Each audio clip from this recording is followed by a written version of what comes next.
Hi നമസ്കാരം, പുതിയൊരു വീഡിയോയിലേക്ക് സ്വാഗതം. അപ്പോൾ ഇന്ന് നമ്മൾ സംസാരിക്കാൻ പോകുന്നത് നാർസിസ്റ്റുകളുമായിട്ട് നിങ്ങൾ ബ്രേക്കപ്പ് ചെയ്ത് അല്ലെങ്കിൽ നാർസിസ്റ്റിക് അബ്യൂസിൽ നിന്ന് മാറി നിങ്ങൾ ഒരു നാർസിസ്റ്റിൻ്റെ അടുത്ത് നിന്നും കംപ്ലീറ്റ്ലി വിഡ്രോൺ ആയി പുറത്ത് പോയി കഴിഞ്ഞാൽ, നോ കോൺടാക്റ്റിലേക്ക് പോയി കഴിഞ്ഞാൽ നാർസിസ്റ്റുകൾ ചെയ്യുന്ന കാര്യങ്ങളാണ്, അവർ ചെയ്യുന്ന ടാക്ടിക്കുകളാണ്. അതെന്തൊക്കെയാണ് എന്നുള്ളതാണ് ഇന്ന് വീഡിയോയിൽ നമ്മൾ സംസാരിക്കാനായിട്ട് പോകുന്നത്.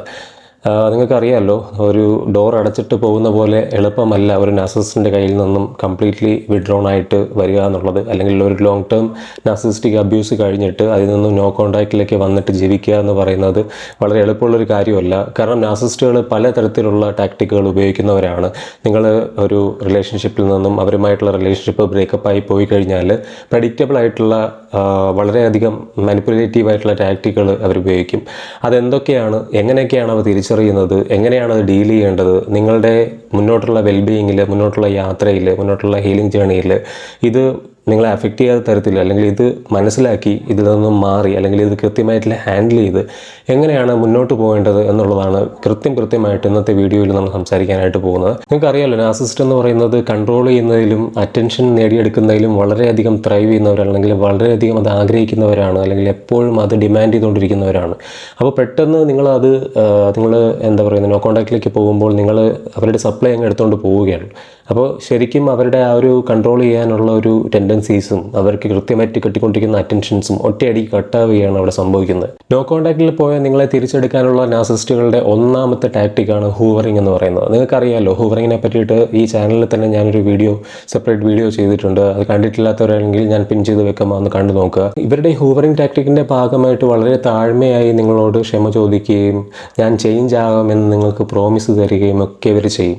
അത് അത്യാവശ്യം നമുക്ക് പ്രഡിക്റ്റബിൾ ആയിട്ടുള്ള രീതിയിലായിരിക്കും ഇവർ ഈ കാര്യങ്ങളൊക്കെ ചെയ്യുന്നത്. എന്ന് വെച്ച് കഴിഞ്ഞാൽ നിങ്ങൾക്ക് അറിയാം, അത്ര അബ്യൂസീവായിട്ടിരുന്ന ഒരാൾ ഒന്ന് നിറം മാറുന്ന പോലെ നിറം മാറിയ ശേഷം എനിക്കെല്ലാം ഞാൻ നിനക്ക് എന്താ പറയുക, പഴയ പോലെ, അല്ലെങ്കിൽ നമ്മൾ ലവ് ബോംബിങ് സ്റ്റേജിൽ ഇവരായിരുന്ന ഒരു രീതിയിലേക്ക് ഞാൻ മാറാൻ പോവുകയാണ്, ഞാൻ കംപ്ലീറ്റ്ലി മാറാൻ പോവുകയാണ്, അത്തരത്തിലുള്ളൊരു ജീവിതം നിനക്ക് തരാൻ പോവുകയാണ് എന്നുള്ള രീതിയിൽ വളരെ മാനിപ്പുലേറ്റീവായിട്ട് നിങ്ങൾ എങ്ങനെയെങ്കിലും തിരിച്ചു കൊണ്ടുവരാനായിട്ട് ഇവർ ശ്രമിച്ചുകൊണ്ടിരിക്കും. അതിനുവേണ്ടി പലതരം ഗിഫ്റ്റ് ഇവർ നിങ്ങൾക്ക് വേണ്ടി ഓഫർ ചെയ്യും. നിങ്ങൾ ആവശ്യപ്പെടാതെ തന്നെ നിങ്ങളുടെ അടുത്തേക്ക് ഗിഫ്റ്റുകൾ ഇവർ സെൻഡ് ചെയ്തുകൊണ്ടിരിക്കും. നിങ്ങളുടെ ഫ്രണ്ട്സിനെയും ഫാമിലിയും ഒക്കെ ഇത്തരത്തിൽ ഇൻഫ്ലുവൻസ് ചെയ്യാനായിട്ട് ഇവർ ശ്രമിച്ചുകൊണ്ടിരിക്കും. ഇതിൽ പ്രത്യേകം ശ്രദ്ധിക്കേണ്ട കാര്യങ്ങൾ എന്താണെന്ന് വെച്ച് കഴിഞ്ഞാൽ, ഇവർക്ക് എന്തെങ്കിലും ഇൽനെസ്സോ അല്ലെങ്കിൽ ഒരു ആക്സിഡൻറ്റോ അല്ലെങ്കിൽ എന്തെങ്കിലും ബുദ്ധിമുട്ടോ അതിനിടയ്ക്ക് ഉണ്ടാവുകയാണെങ്കിൽ അത് ഇവർ ആയുധമായിട്ട് ഉപയോഗിക്കും.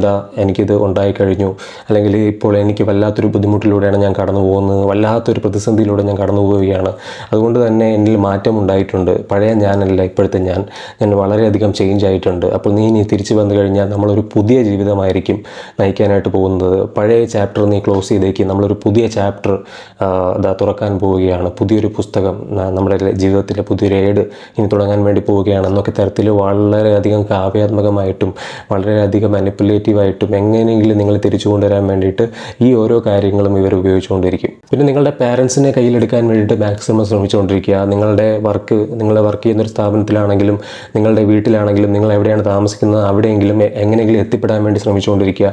ഒരു തരത്തിലുള്ള വാർണിങ്ങോ ഒരു തരത്തിൽ നിങ്ങളുടെ കൺസെൻറ്റോ ചോദിക്കാതെ തന്നെ അവിടേക്ക് തള്ളിക്കയറി വരിക, അവിടേക്ക് വരാനായിട്ട് ശ്രമിച്ചുകൊണ്ടിരിക്കുക. ഇത്തരം കാര്യങ്ങളെല്ലാം ഇവരുടെ ഹൂവറിംഗ് ടാക്ടിക്കിൻ്റെ ഭാഗമായിട്ട് ഇവർ നിങ്ങളോട് ചെയ്യും. അങ്ങനെ നിങ്ങൾ നാർസിസ്റ്റിനെ ഇട്ടിട്ട് പോയി കഴിയുമ്പോൾ ആ ഒരു കൺട്രോൾ ഇല്ലാത്ത നാർസിസ്റ്റ് ചെയ്യുന്ന രണ്ടാമത്തെ ടാക്ടിക്കാണ് സ്മിയർ ക്യാമ്പയിൻ എന്ന് പറയുന്നത്. സ്മിയർ ക്യാമ്പയിൻ എന്ന് പറയുന്നത് ഒരു ക്ലാസിക് നാർസിസ്റ്റിൻ്റെ നിങ്ങളെ ഉപദ്രവിക്കാനുള്ള, നിങ്ങളെ റിലേഷൻഷിപ്പിലേക്ക് തിരിച്ചു കൊണ്ടുവരാനുള്ള, നിങ്ങളിലുള്ള കൺട്രോൾ തിരിച്ചെടുക്കാനുള്ള ശ്രമത്തിൻ്റെ ഭാഗമായിട്ട് അവർ ഉപയോഗിക്കുന്ന ടാക്ടിക്കാണ്. അതെന്താണെന്ന് വെച്ച് കഴിഞ്ഞാൽ, ഇതുപോലെ നിങ്ങളുടെ സുഹൃത്തുക്കളെയും നിങ്ങളുടെ ഫാമിലി സർക്കിളിലുള്ളവരെയും നിങ്ങളുമായിട്ട് ബന്ധപ്പെട്ട് നിൽക്കുന്ന എല്ലാവരെയും അവരുടെ അടുത്ത് നിങ്ങളെക്കുറിച്ചുള്ള തെറ്റായിട്ടുള്ള ഇൻഫർമേഷൻ പടർത്തിക്കൊണ്ട്, നിങ്ങളെക്കുറിച്ചുള്ള കിംവദന്തികൾ പടർത്തിക്കൊണ്ട്, തെറ്റായ രീതിയിൽ നിങ്ങളെ ചിത്രീകരിച്ചുകൊണ്ട് അവരായിരുന്നു വിക്ടിം, ഈ നാർസിസ്റ്റിക് ആയിട്ടുള്ള ആളായിരുന്നു വിക്ടിം, നിങ്ങളായിരുന്നു നാർസിസ്റ്റിക് ആയിട്ടുള്ള പേഴ്സൺ, അല്ലെങ്കിൽ നിങ്ങളായിരുന്നു മോശമായിട്ട് അവരെ ഉപദ്രവിച്ചുകൊണ്ടിരുന്നത് എന്നുള്ള രീതിയിൽ നിങ്ങളുടെ പ്രൈവറ്റ് ഇൻഫർമേഷൻസ് ഒക്കെ ഷെയർ ചെയ്യുക, പ്രൈവറ്റ് ആയിട്ടുള്ള ഡേറ്റ അല്ലെങ്കിൽ അവരുടെ കയ്യിലുള്ള പല കാര്യങ്ങളും കാണിച്ചുകൊണ്ട് തന്ത്രപരമായിട്ട് മാനിപ്പുലേറ്റ് ചെയ്തുകൊണ്ട് മറ്റവരെ നിങ്ങൾക്കെതിരെ തിരിക്കാനായിട്ടുള്ള ശ്രമം, അതൊക്കെയാണ് ഇവർ സ്മിയർ ക്യാമ്പയിനിലൂടെ നിങ്ങൾ തിരിച്ചു കൊണ്ടുവരാനായിട്ട് ചെയ്യുന്ന കാര്യങ്ങൾ. ഇവിടെ ശ്രദ്ധിക്കേണ്ട ഏറ്റവും പ്രധാനപ്പെട്ട കാര്യം എന്ന് പറയുന്നത്, നിങ്ങളുടെ ഫാമിലി മെമ്പേഴ്സിൽ, നിങ്ങളുടെ മ്യൂച്വൽ ഫ്രണ്ട്സിൽ, നിങ്ങളുടെ ഫ്രണ്ട്സിൽ ഇവർക്ക് റീച്ച് ചെയ്യാൻ പറ്റുന്ന ആൾക്കാരിലേക്ക് അവർ റീച്ച് ചെയ്യുന്നത് അവർക്കറിയാം. ഓൾറെഡി ഈ ആൾക്കാർ നിങ്ങൾക്കെതിരെ തിരിയാൻ സാധ്യതയുള്ളവരാണെന്നും അല്ലെങ്കിൽ ഈ ആൾക്കാരിൽ നാർസിസിസ്റ്റിക് ടെൻഡൻസീസ് ഉള്ള ആൾക്കാരിലേക്കും ഇന്നേബിളേഴ്സിലേക്കും ആയിരിക്കും ഇവർ കൂടുതലായിട്ടും ഈ സ്മിയർ ക്യാമ്പയിൻ നടത്തുന്നത്. അപ്പോൾ അവർക്ക് കൃത്യമായിട്ട് അറിയാം ഇവർ നിങ്ങൾക്കെതിരെ തിരിയുമെന്നും ഇവർ ഈ കാര്യം എന്തുകൊണ്ട് നിനക്കത് പൊക്കൂടെ, അയാൾ അത്രയൊന്നും ചെയ്തില്ലല്ലോ, അയാൾ വീണ്ടും തിരിച്ചു വിളിക്കുകയല്ലേ എന്നുള്ള രീതിയിൽ നിങ്ങളോട് പറയും എന്നുറപ്പുള്ള ആൾക്കാരിലേക്കായിരിക്കും അവർ കൂടുതൽ ഈ സ്മിയർ ക്യാമ്പയിനിങ് ചെയ്യുന്നത്. ഇതിന് വളരെ മികച്ചൊരു റിയൽ ലൈഫ് എക്സാമ്പിൾ ഉണ്ട്. എനിക്ക് പേഴ്സണലി അറിയാവുന്ന ഒരു വ്യക്തി, ഒരു സ്ത്രീ, അവർ ഇതുപോലെ വളരെ ലോങ് ടൈം ആയിട്ടുള്ള നാർസിസിസ്റ്റിക് റിലേഷൻഷിപ്പ്, അവരുടെ ഹസ്ബൻഡുമായിട്ടുള്ള റിലേഷൻഷിപ്പ്, അതിൽ നിന്ന് മാറി അവർ നോ കോണ്ടാക്റ്റിലേക്ക് പോയി, മറ്റൊരു രാജ്യത്തിലേക്ക് പോയി. ഈ പറയുന്ന നാർസിസിസ്റ്റിക് ആയിട്ടുള്ള ഹസ്ബൻഡ് അവരുടെ ചൈൽഡ്ഹുഡ് ആയിട്ടുള്ള ഫ്രണ്ടായിരുന്നു. അപ്പോൾ വളരെയധികം കാലം നീണ്ടു നിന്ന ഒരു നാർസിസിസ്റ്റിക് അബ്യൂസിന് ശേഷമാണ് അവർ കംപ്ലീറ്റ്ലി നോ കോണ്ടാക്റ്റിലേക്ക് പോകുന്നത്. അപ്പോൾ ഇവരാകെ അവരുടെ നമ്പേഴ്സ് ചേഞ്ച് ചെയ്തു, അവരുടെ നെയിം ചേഞ്ച് ചെയ്തു, അവരെല്ലാ രീതിയിലുള്ള കോണ്ടാക്റ്റും വിട്ടു. നാട്ടിലുള്ള ആൾക്കാരുമായിട്ട് ആകെ അവർ കോണ്ടാക്റ്റ് വെക്കുന്നത് അവരുടെ പാരൻസുമായിട്ടും അവരുടെ 1-2 സുഹൃത്തുക്കളുമായിട്ടും മാത്രമാണ്. അവർക്ക് മാത്രമേ ഇവരുടെ പുതിയ ഐഡൻറ്റിറ്റി അറിയാവുള്ളൂ. അപ്പോൾ അത്രയും ഇവർ നോ കോണ്ടാക്റ്റിലേക്ക് പോയിട്ടും ഈ നാർസിസിസ്റ്റ് വളരെയധികം സ്മിയർ ക്യാമ്പയിൻ ചെയ്തും ഹൂവറിങ് ചെയ്തും ഇവരെ ഉപദ്രവിക്കാനായിട്ട് ശ്രമിച്ചുകൊണ്ടിരിക്കുകയാണ്, ഇവരെ തിരിച്ചു കൊണ്ടുവരാനായിട്ട് ശ്രമിച്ചുകൊണ്ടിരിക്കുകയാണ്. വളരെയധികം മാലിഗ്നൻ്റ് ആയിട്ടുള്ള രീതിയിൽ അയാൾ ആ ടാക്ടിക്സ് അവിടെ ഉപയോഗിച്ചുകൊണ്ടിരിക്കുകയാണ്. അപ്പോൾ ഇവർ കോണ്ടാക്റ്റിലുള്ള 1-2 പേരിൽ നിന്ന് തന്നെ ഇയാൾ ഇങ്ങനെയൊക്കെ ചെയ്യുന്നുണ്ട്, ഇയാളിങ്ങനെ വരുന്നുണ്ട്, ഇങ്ങനെയുള്ള കാര്യങ്ങൾ പറയുന്നുണ്ട്, അല്ലെങ്കിൽ പാരൻസിൻ്റെ അടുത്ത് തന്നെ ഇയാൾ ഷോ അപ്പ് ചെയ്യുന്നുണ്ട് ഇടയ്ക്കിടയ്ക്ക്. അപ്പോൾ ഈ ദൂരെ ഇരിക്കുന്ന വ്യക്തിക്ക് മറ്റൊരു രാജ്യത്ത് കംപ്ലീറ്റ്ലി വിഡ്രോൺ ആയിട്ട് നോ കോണ്ടാക്റ്റിൽ ഇരിക്കുന്ന ഒരു വ്യക്തിക്ക് അവിടെ ഇരുന്നുകൊണ്ട് തന്നെ അവർക്ക് സ്വൈര്യമില്ല എന്നുള്ളതാണ്. അപ്പോൾ അത്തരത്തിൽ അവർ പൂർണ്ണമായിട്ടും നോ കോണ്ടാക്റ്റിലേക്ക് പോയി മറ്റൊരു രാജ്യത്തിലേക്ക് പോയിട്ടും ഇത്തരത്തിലുള്ള കാര്യങ്ങൾ ഇവരുടെ സുഹൃത്തുക്കളും പാരൻസും അനുഭവിക്കുന്നത് കാരണം, അല്ലെങ്കിൽ അവരിലേക്ക് ഇയാൾ ഇട്ടുകൊടുക്കുന്ന പല കാരണങ്ങളും ഇവരെ അത്രയും ദൂരത്തിൽ നിന്ന് തന്നെ ഹേർട്ട് ചെയ്യുന്നതുകൊണ്ടും ഈ ഒരു ഡൈനാമിക്സിലൂടെ ചെറിയ രീതിയിലുള്ള ഹേർട്ട് ഇത്രയും ദൂരെ ഇരിക്കുന്ന ഒരു വ്യക്തിക്ക്, ഇത്രയും രാജ്യങ്ങൾക്കപ്പുറം ഇരിക്കുന്ന ഒരു വ്യക്തിക്ക് വേദനിപ്പിക്കാൻ നാർസിസിസ്റ്റിന് കഴിയും എന്നുള്ളതാണ്. പിന്നെ ഒരു നാർസിസിസ്റ്റ് ഉപയോഗിക്കുന്ന ഒരു ക്ലാസിക് മെത്തേഡാണ് ട്രയാങ്കുലേഷൻ എന്ന് പറയുന്നത്. ഇത് നിങ്ങൾ നോ കോണ്ടാക്റ്റിലേക്ക് പോയി കഴിയുമ്പോൾ ഉടനെ തന്നെ നിങ്ങളുടെ അടുത്ത് ഈ ടാക്ടിക്കളൊന്നും നടക്കുന്നില്ല എന്നുള്ള തോന്നലുകൾ അവർക്ക് ഉണ്ടായിക്കഴിഞ്ഞാൽ, നിങ്ങൾ കൃത്യമായിട്ട് ഇവരെ മനസ്സിലാക്കിയിട്ടുണ്ട് എന്നുള്ള തോന്നലുകൾ ഉണ്ടായിക്കഴിഞ്ഞാൽ, നിങ്ങൾക്ക് അറിയാവുന്ന ഒരാളെ, നിങ്ങൾക്ക് പേഴ്സണലി അറിയാവുന്ന ആളെ, നിങ്ങളുടെ ബെസ്റ്റ് ഫ്രണ്ടിനെ, അല്ലെങ്കിൽ നിങ്ങൾക്ക് ഏതെങ്കിലും തരത്തിൽ പരിചയമുള്ളൊരു വ്യക്തിയെ, അല്ലെങ്കിൽ മുമ്പ് ഇവർക്ക് റിലേഷൻഷിപ്പ് ഉണ്ടായിരുന്നു എന്ന് നിങ്ങൾക്ക് അറിയാവുന്നൊരു വ്യക്തിയോട് പെട്ടെന്ന് ഡേറ്റ് ചെയ്യാനൊക്കെ ഇവർ ശ്രമിക്കും, അല്ലെങ്കിൽ പെട്ടെന്ന് റിലേഷൻഷിപ്പ് ഇവർ സ്റ്റാർട്ട് ചെയ്യും. അപ്പോൾ നിങ്ങൾക്ക് എത്ര ദൂരത്തിരുന്നാലും നിങ്ങൾ ഈ വാർത്ത അറിയുമ്പോൾ നിങ്ങൾ മാനസികമായിട്ട് വളരെയധികം ഹേർട്ടാവും. അപ്പോൾ നിങ്ങൾക്ക് കുട്ടികളുണ്ടെങ്കിൽ ഈ കുട്ടിയുടെ കസ്റ്റഡി ഇവരുടെ അടുത്തുണ്ടെങ്കിൽ ആ ഒരു കോംപ്ലക്സ് ഡൈനാമിക്സിൽ നിങ്ങൾക്കറിയാമല്ലോ, പലപ്പോഴും കുട്ടി എന്ന് പറയുന്ന ഒരാളിനെ ഇയാളുടെ ട്രയാങ്കുലേഷനിൽ ഉൾപ്പെടുത്തുമെന്നുള്ളതാണ്. കുട്ടിയെ നിങ്ങൾക്കെതിരെ തിരിക്കുക, കുട്ടിയെ അവരൊരു ടൂളായിട്ട്, ഒരു വെപ്പണായിട്ട്, ഒരു ഒബ്ജക്റ്റായിട്ട് നിങ്ങൾക്കെതിരെ, നിങ്ങളെ വേദനിപ്പിക്കാനുള്ള, നിങ്ങളെ അങ്ങേയറ്റം വിഷമിപ്പിക്കാനുള്ള ഒരു ഒബ്ജക്റ്റായിട്ട് ഈ ഒരു നോ കോണ്ടാക്റ്റിലേക്ക് പോയി കഴിയുമ്പോൾ ഇവർ ഉപയോഗിക്കും എന്നുള്ളതാണ്. ഈ റിലേഷൻഷിപ്പിൽ നിങ്ങൾ കംപ്ലീറ്റ്ലി കട്ടായി പോയിട്ട് നിങ്ങൾ നോ കോണ്ടാക്റ്റിലേക്ക് പോയി കഴിയുമ്പോഴേക്കും ഇവർ പെട്ടെന്ന് സോഷ്യൽ മീഡിയയിൽ പുതിയൊരു പാർട്ണറുമായിട്ടുള്ള പിക്ചറൊക്കെ പോസ്റ്റ് ചെയ്യുന്നത്, അല്ലെങ്കിൽ പുതിയൊരു ആളുമായിട്ട്, പുതിയൊരു ഇണയുമായിട്ടുള്ള ഒരു ഫോട്ടോയൊക്കെ പെട്ടെന്ന് ഇവർ സോഷ്യൽ മീഡിയയിൽ പോസ്റ്റ് ചെയ്യുന്നത് നിങ്ങളെ ഹേർട്ട് ചെയ്യാൻ പർപ്പസ്ഫുള്ളി ചെയ്യുന്ന കാര്യങ്ങളാണ്. അതിനൊപ്പം തന്നെ നിങ്ങളുടെ കുട്ടിയെ അവർ നിരന്തരം പറഞ്ഞ് അവരെ മാനിപ്പുലേറ്റ് ചെയ്യാൻ ശ്രമിക്കുന്നത് നിങ്ങൾ അവരെ അബാൻഡൻ ചെയ്തു എന്നുള്ള രീതിയിൽ, നിങ്ങൾ ആ കുട്ടിയെ അബാൻഡൻ ചെയ്തിരിക്കുകയാണ്, നിങ്ങളെ ഉപേക്ഷിച്ചിട്ട് പോയിരിക്കുകയാണ് എന്നുള്ള രീതിയിലേക്കായിരിക്കും ഇവർ കുട്ടിയെ പറഞ്ഞ് മാനിപ്പുലേറ്റ് ചെയ്യുന്നത്. പിന്നെ അടുത്തത് ഇമോഷണൽ ബ്ലാക്ക് മെയിലിംഗ് ആണ്. നിങ്ങൾ കുറ്റബോധം ഉണ്ടാക്കി, നിങ്ങളെ ഭീഷണിപ്പെടുത്തി, നിങ്ങളെ മാനിപ്പുലേറ്റ് ചെയ്ത് എങ്ങനെയെങ്കിലും നിങ്ങളെ കൺട്രോൾ എടുക്കാൻ നോക്കുക എന്നുള്ളതാണ് ഇമോഷണൽ ബ്ലാക്ക് മെയിലിങ്ങിലൂടെ ഇവർ ചെയ്യുന്നത്. ഈ ഇമോഷണൽ ബ്ലാക്ക് മെയിലിങ്ങിൻ്റെ കാര്യമായിട്ട് ഇവർ ലോജിക്കലും ഇല്ലോജിക്കലായിട്ടുള്ള പല കാര്യങ്ങളും ഈ നിങ്ങളെ ഭീഷണിപ്പെടുത്താനായിട്ട് ഉപയോഗിക്കും.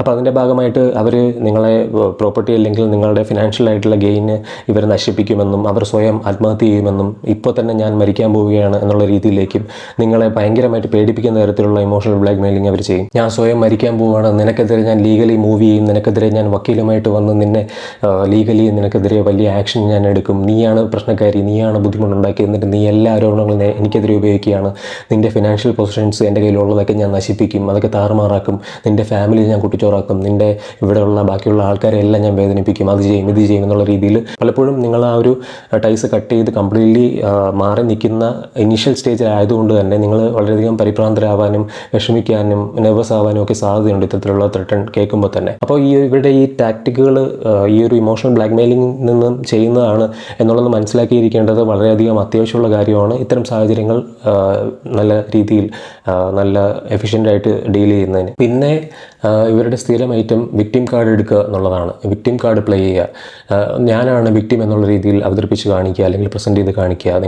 നിങ്ങളെ അറിയാവുന്ന എല്ലാവരിലും ഇവർ ഞാനാണ് വിക്ടിം ആയത് എന്നുള്ള രീതിയിലേക്ക് ഡ്രാമാറ്റിക് ആയിട്ടുള്ള സോഷ്യൽ മീഡിയ പോസ്റ്റുകൾ ഇടുക, സോഷ്യൽ മീഡിയയിൽ മെസ്സേജസ് ഇടുക, സ്റ്റാറ്റസ് ഇടുക. എനിക്ക് ഫാമിലി നഷ്ടപ്പെട്ടിരിക്കുന്നു, ഫാമിലി കാരണം എൻ്റെ ഫാമിലി ആയിരുന്നു എൻ്റെ എല്ലാം, ഞാൻ വളരെയധികം ലോസ്റ്റ് ആയിട്ടിരിക്കുകയാണ്, ഞാൻ തകർന്ന് തരിപ്പണമായിരിക്കുകയാണ്, ഞാനെന്ന വ്യക്തി, ഇത്രയും മികച്ച ഞാനെന്നുള്ള വ്യക്തി, ഇത്രയും വലിയ പൊസിഷനിൽ ഇരുന്നിരുന്ന ഞാനെന്ന വ്യക്തി ഇപ്പോൾ ഒന്നുമല്ല, ഞാൻ ഭൂമി പിളർന്ന് താഴേക്ക് പോയിരിക്കുകയാണ്, ഞാൻ തകർന്ന് തരിപ്പണമായി തറയിൽ കിടക്കുകയാണ് എന്നുള്ള രീതിയിലേക്ക് ഞാൻ താറുമാറായിരിക്കുകയാണെന്നുള്ള രീതിയിലുള്ള ഇമേജ് ക്രിയേറ്റ് ചെയ്തുകൊണ്ട് ഫാൾസ് ആയിട്ടുള്ളൊരു വിക്ടിം ഇമേജ് ക്രിയേറ്റ് ചെയ്ത് അവർ ഇപ്പോൾ അനുഭവിച്ചുകൊണ്ടിരിക്കുകയാണ്. നിങ്ങളങ്ങനെ പോയത് കാരണം, നീ അതങ്ങനെ ചെയ്തത് കാരണം, നീ കംപ്ലീറ്റ്ലി കട്ട് ഡൗൺ ചെയ്ത കാരണം, അല്ലെങ്കിൽ നിങ്ങൾ അവരുടേതായിട്ടുള്ള ഭയങ്കരമായിട്ടുള്ള അബ്യൂസ് കാരണം നിങ്ങൾ ഇട്ടിട്ട് പോയത് കൊണ്ട് അയാൾ അനുഭവിച്ചുകൊണ്ടിരിക്കുകയാണെന്ന് എല്ലാ രീതിയിലും നിങ്ങളുടെ ഫാമിലി മെമ്പേഴ്സിനെയും നിങ്ങളുടെ മ്യൂച്വൽ ഫ്രണ്ട്സിനെയും ഒക്കെ ധരിപ്പിച്ചുകൊണ്ട് നിങ്ങളുടെ ആ സിമ്പതി ഉണ്ടാക്കി തിരിച്ചു കൊണ്ടുവരാനായിട്ട് ഇവർ ശ്രമിച്ചുകൊണ്ടിരിക്കും. പിന്നെ അടുത്ത കാര്യം റിവെഞ്ചാണ്. നിങ്ങൾക്കറിയാമല്ലോ, നാർസിസ്റ്റുകൾ നിങ്ങൾ നോ കോൺടാക്റ്റിലേക്ക് പോയി കഴിയുമ്പോൾ നിങ്ങളുടെ അടുത്തേക്ക് റിവെഞ്ച് എടുക്കാനായിട്ട് എപ്പോഴും ശ്രമിച്ചുകൊണ്ടിരിക്കും. ഇത് പല നാർസിസ്റ്റുകളും പല രീതിയിലാണ് ചെയ്യുന്നത്. ഒരു സ്പെക്ട്രം ഓഫ് നാർസിസ്റ്റുകളിൽ അത് തീവ്രത കൂടുന്നതനുസരിച്ച് പല രീതിയിലാണ് ചെയ്യുന്നത്. വളരെയധികം ഹാർഷായിട്ടുള്ള രീതിയിൽ, വളരെയധികം ഹരാസ് ചെയ്യുന്ന രീതിയിൽ, വളരെയധികം സ്റ്റോക്ക് ചെയ്യുന്ന രീതിയിലും ഇവർ റിവെഞ്ച് എടുക്കാനായിട്ട് സാധ്യതയുണ്ട്. നിങ്ങളുടെ എന്തെങ്കിലും വസ്തുവകകളുണ്ടെങ്കിൽ അതിനെ നശിപ്പിക്കാൻ ശ്രമിക്കുക, നിങ്ങളുടെ വീട്ടിൽ നേരിട്ട് വന്ന് ഭീഷണികൾ മുഴക്കുക, നിങ്ങളുടെ പ്രിയപ്പെട്ട എന്തെങ്കിലും കാര്യം, നിങ്ങൾക്ക് ഇഷ്ടമുള്ള എന്തെങ്കിലും കാര്യം, നിങ്ങളിലുള്ള ആകെ എന്തെങ്കിലുമുള്ള കാര്യത്തെ നശിപ്പിക്കാനായിട്ട് ശ്രമിച്ചുകൊണ്ട്, അല്ലെങ്കിൽ അത് ഞാൻ ഇല്ലാതാക്കുമെന്ന് ഭീഷണിപ്പെടുത്തുക, അത്തരത്തിലുള്ള കാര്യങ്ങൾ ചെയ്യുക. നിങ്ങൾ ഫോൾസ് ആയിട്ടുള്ള ക്ലെയിംസ് കൊടുത്തുകൊണ്ട് നിങ്ങൾക്കെതിരെ ലീഗലായിട്ട് മൂവ് ചെയ്യുക, ലീഗലായിട്ടുള്ള ആക്ഷൻ എടുക്കുമെന്ന് അവരുടെ വക്കീൽ മുഖാന്തരം പല കാര്യങ്ങളും ചെയ്യുമെന്നുള്ള ഭീഷണികളും അല്ലെങ്കിൽ പല കാര്യങ്ങളും ചെയ്യാനായിട്ടുള്ള ശ്രമവും ഒക്കെ ഇവർ റിവെഞ്ച് എടുക്കുന്നതിൻ്റെ ഭാഗമായിട്ട് ചെയ്യാനുള്ള സാധ്യത വളരെയധികം കൂടുതലാണ്. ഇനി നിങ്ങളെ എങ്ങനെയാണ് ഇതിൽ നിന്നൊക്കെ പ്രൊട്ടക്റ്റ് ചെയ്ത് വെക്കുക എന്നുള്ളത്, നിങ്ങൾ ചെയ്യേണ്ട കാര്യങ്ങൾ എന്തൊക്കെയാണ് എന്നുള്ളതാണ് ഇനി ഞാൻ പറയാൻ വേണ്ടി പോകുന്നത്. അപ്പോൾ അതിൽ ഒന്നാമത്തെ കാര്യം, ഈ നോ കോൺടാക്റ്റ് എന്ന് പറയുന്നത് നോ കോൺടാക്റ്റ് ആയി തന്നെ നിലനിർത്തുക എന്നുള്ളതാണ്. കംപ്ലീറ്റ്ലി നോ കോൺടാക്റ്റ് ആക്കുക എന്നുള്ളതാണ്. നിങ്ങൾക്ക് എല്ലാ തരത്തിലുള്ള കണക്ഷൻസ് എല്ലാം കട്ട് ചെയ്യുന്നവരുമായിട്ടുള്ള ഇമെയിൽ വഴിയാണെങ്കിലും സോഷ്യൽ മീഡിയ വഴിയാണെങ്കിലും ഫോൺ കോൾസ് വഴിയാണെങ്കിലും മ്യൂച്വൽ ഫ്രണ്ട്സ് വഴിയാണെങ്കിലും എവിടെയൊക്കെ വഴി നിങ്ങൾക്ക് ഈ വ്യക്തി നിങ്ങളിലേക്ക് റീച്ച് ചെയ്യാൻ സാധ്യതയുണ്ടോ അതെല്ലാം കട്ട് ചെയ്യുക എന്നുള്ളതാണ്. നിങ്ങൾക്കൊപ്പമുള്ള ആൾക്കാരുമായി ചേർന്നുകൊണ്ട്, നിങ്ങളെ പൂർണ്ണമായിട്ടും മനസ്സിലാക്കിയിട്ടുള്ള വ്യക്തികളുമായിട്ട് ചേർന്നുകൊണ്ട്, അല്ലെങ്കിൽ നിങ്ങൾക്കൊരു തെറാപ്പിസ്റ്റ് ഉണ്ടെങ്കിൽ അവരുടെ ഹെൽപ്പോട് കൂടി, അല്ലെങ്കിൽ നിങ്ങൾ എമർജൻസി നമ്പേഴ്സിൽ വിളിച്ചുകൊണ്ട് അവരുടെ ഹെൽപ്പോട് കൂടിയിട്ട് നിങ്ങൾക്ക് ചെയ്യാൻ കഴിയുന്നതാണ്. പിന്നെ രണ്ടാമത്തെ കാര്യം ഗ്രേ റോക്ക് മെത്തേഡാണ്. ഇത് ഏറ്റവും പ്രധാനമായിട്ട് ഞാൻ സജസ്റ്റ് ചെയ്യുന്നത്, ഇപ്പോൾ പൂർണ്ണമായിട്ടും നോ കോൺടാക്റ്റിലേക്ക് മാറാൻ കഴിയാത്ത, ഇമ്മീഡിയറ്റ് ആയിട്ട് പോകാൻ കഴിയാത്തവർക്ക്, കുട്ടികളുള്ള ആൾക്കാർക്ക് പ്രത്യേകിച്ച്. അപ്പോൾ ഈ കുട്ടികളെ ഉപയോഗിച്ചിട്ട് ഇവർ വളരെയധികം നിങ്ങളെ ഉപദ്രവിക്കാൻ സാധ്യതയുണ്ടല്ലോ. അപ്പം നിങ്ങൾക്ക് കുട്ടികളുള്ള സ്ഥിതിക്ക് അത് കുറച്ച് ട്രിക്കിയാണ് നോ കോൺടാക്റ്റിലേക്ക് കംപ്ലീറ്റ്ലി പോകുക എന്നുള്ളത്. ആ സാഹചര്യങ്ങളിൽ ഉപയോഗിക്കാൻ പറ്റുന്ന ഏറ്റവും ബെറ്റർ ആയിട്ടുള്ള മെത്തേഡാണ് ഗ്രേ റോക്ക് മെത്തേഡ് എന്ന് പറയുന്നത്.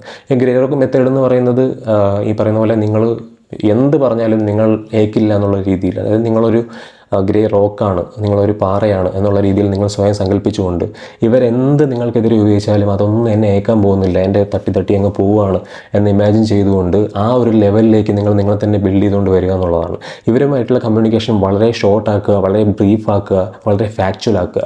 ഫാക്റ്റ് ബേസ്ഡ് ആയിട്ട് മാത്രം ഇവരോട് കമ്മ്യൂണിക്കേറ്റ് ചെയ്യുക. ഓക്കെ, ഇന്ന റീസൺ ആണല്ലോ ഇവിടെ ഉള്ളത്, ഇന്ന റീസണാണ് അവിടെ സംഭവിച്ചത്, അവിടെ ഇന്ന കാരണം ഇന്നത് കൊണ്ടാണ് നിങ്ങളത് ചെയ്തത്, അതെനിക്ക് കൃത്യമായിട്ട് അറിയാം, അതിനപ്പുറം ഞാനൊന്നും പറയുകയില്ല, അതിനപ്പുറം ഞാനൊന്നും ചെയ്യുകയില്ല എന്നുള്ള കാര്യം ആ രീതിയിൽ തന്നെ നിങ്ങൾ പറഞ്ഞ് പ്രാക്ടീസ് ചെയ്തുകൊണ്ട്, നിങ്ങളെ തന്നെ സ്വയം പഠിപ്പിച്ചുകൊണ്ട്, വളരെ ബ്രീഫായിട്ട് ഇവർ പല ടാൻട്രംസും കാണിക്കുമ്പോൾ, പല അടവുകളും പയറ്റുമ്പോൾ വളരെ മിനിമലായിട്ട് വാക്കുകൾ ഉപയോഗിച്ചുകൊണ്ട്, വളരെ ഫാക്ച്വലായിട്ടുള്ള ടേംസിൽ സംസാരിച്ചുകൊണ്ട് അതിലങ്ങ് അവസാനിപ്പിക്കുക എന്നുള്ളതാണ്. പിന്നെ മൂന്നാമത്തെ കാര്യം ഡോക്യുമെൻ്റ് ചെയ്യുക എന്നുള്ളതാണ്. എല്ലാ കാര്യങ്ങളും എപ്പോഴും നമ്മൾ ലീഗലി മൂവ് ചെയ്യാൻ സാധ്യതയുള്ള കാര്യങ്ങളാണല്ലോ. നമ്മൾ നോ കോൺടാക്റ്റിൽ പോയി കഴിഞ്ഞാലും ഇവർക്കെതിരെ ലീഗലി മൂവ് ചെയ്യാനുള്ള സാധ്യത വളരെ കൂടുതലാണ്. അപ്പോൾ നമുക്ക് ലീഗലി മൂവ് ചെയ്യണമെങ്കിൽ എല്ലാ തരത്തിലുള്ള ഡോക്യുമെൻറ്റേഷനും നമുക്ക് ആവശ്യമാണ്. മെഡിക്കൽ ഡേറ്റ, ഇവർ അയച്ചിട്ടുള്ള വോയിസ് മെസ്സേജസ്, നിങ്ങളുമായിട്ടുള്ള ഇൻട്രാക്ഷൻസ്, അത് ഏതൊക്കെ തരത്തിൽ നിങ്ങൾക്ക് ഡോക്യുമെൻ്റ് ചെയ്ത് പ്രിൻറ്റ് ചെയ്ത് സൂക്ഷിക്കാൻ പറ്റുമോ അതെല്ലാം ഓരോ ഫയൽസായിട്ട് ഡോക്യുമെൻ്റ് ചെയ്ത് സൂക്ഷിക്കുക. നിങ്ങളുടെ മൊബൈലിലും ഇത് വളരെയധികം എന്താ പറയുക, ഓരോ കാര്യങ്ങളും സേവ് ചെയ്ത് സൂക്ഷിക്കുക എന്നുള്ളതാണ്. അതിന് ബാക്കപ്പും എടുത്ത് വയ്ക്കുക. കാരണം എപ്പോഴും നിയമപരമായിട്ട് മൂവ് ചെയ്യുമ്പോൾ ഈ എല്ലാ ഡോക്യുമെൻ്റ് ചെയ്ത എവിഡൻസും നമുക്ക് ആവശ്യമാണ്. ഇൻക്ലൂഡിങ് നിങ്ങളുടെ മെഡിക്കൽ സർട്ടിഫിക്കറ്റ്സ്, മെഡിക്കൽ ഡേറ്റ, പിന്നെ ഇത്തരത്തിൽ നിങ്ങളുടെ മ്യൂച്വൽ ഫ്രണ്ട്സ് വഴി ഇവർ അയച്ചിരുന്ന മെസ്സേജുകൾ, നിങ്ങളുടെ റിലേറ്റീവ്സിൽ അയക്കുന്ന മെസ്സേജുകൾ, നിങ്ങളുടെ പാരൻസിന് അയക്കുന്ന ത്രെട്ടനിങ് ആയിട്ടുള്ള മെസ്സേജസ്, ഇതെല്ലാം സ്ക്രീൻഷോട്ട് വഴിയും ഡോക്യുമെൻ്റ് ചെയ്യാൻ പറ്റുന്ന എല്ലാ രീതിയിലും അവരുടെ കയ്യിൽ നിന്നും എടുത്തുകൊണ്ടും നിങ്ങളിതെല്ലാം ഡോക്യുമെൻ്റ് ചെയ്ത് സൂക്ഷിക്കുക എന്നുള്ളതാണ്. ഇതെല്ലാം നിങ്ങൾക്ക് എന്തായാലും ആവശ്യം വരുന്ന കാര്യമായിരിക്കും. ഭാവിയിൽ നിങ്ങൾക്ക് നിയമപരമായിട്ട് ഇവർക്കെതിരെ നീങ്ങുമ്പോൾ ഈ ഓരോ കാര്യങ്ങളും അതിൽ കൗണ്ട് ചെയ്യും. അടുത്ത കാര്യം എന്ന് പറഞ്ഞാൽ വേണ്ട സമയത്ത് സപ്പോർട്ട് സീക്ക് ചെയ്ത് നിങ്ങളുടെ സേഫ്റ്റിക്കും പ്രയോറിറ്റി കൊടുക്കുക എന്നുള്ളതാണ്. ഇതിൽ നിങ്ങളുടെ സപ്പോർട്ട് സിസ്റ്റം എന്ന് പറയുന്നത് നിങ്ങളെ കൃത്യമായിട്ട് അറിയാവുന്ന ഈ കാര്യങ്ങൾ മനസ്സിലാക്കുന്ന നിങ്ങളുടെ ഫ്രണ്ട്സ്, നിങ്ങളുടെ ഫാമിലി മെമ്പേഴ്സിലുള്ളവർ, പിന്നെ നിങ്ങളുടെ തെറാപ്പിസ്റ്റ് എന്നുള്ളവരാണ്.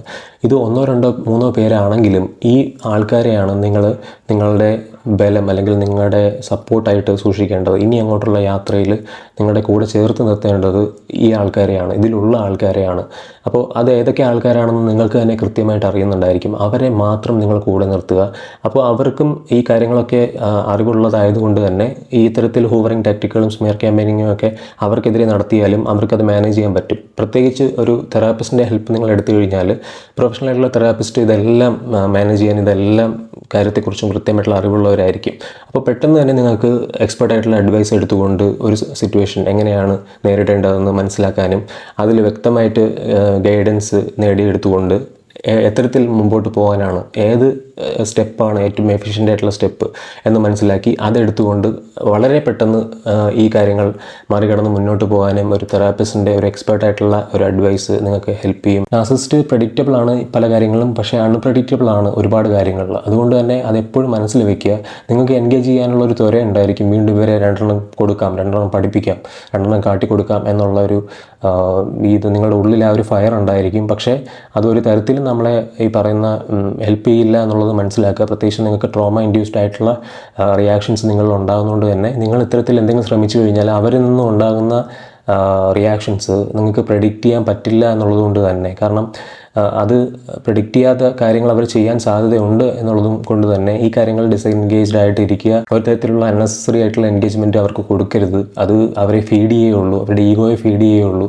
കംപ്ലീറ്റ്ലി നിങ്ങളുടെ ഹീലിംഗ് ജേണിയിൽ ഇനി നിങ്ങൾ ഫോക്കസ് ചെയ്യുക, അതിൽ മാത്രം നിങ്ങൾ കോൺസെൻട്രേറ്റ് ചെയ്യുക. അതിലെങ്ങനെ എത്രയും കാര്യങ്ങൾ മെച്ചപ്പെടുത്തിയെടുക്കാൻ പറ്റുമോ, എത്ര ദൂരം നിങ്ങളുടെ ഹീലിംഗ് ജേണിയിൽ മുമ്പോട്ട് പോകാൻ പറ്റുമോ അത്രയും ദൂരം മുമ്പോട്ട് പോയി നിങ്ങളുടെ ജീവിതം കരിപ്പിടിപ്പിച്ചെടുക്കുക. അതിലപ്പുറം എന്ത് പ്രതികാരമാണ് നിങ്ങൾക്ക് ചെയ്യാനായിട്ട് സാധിക്കുക?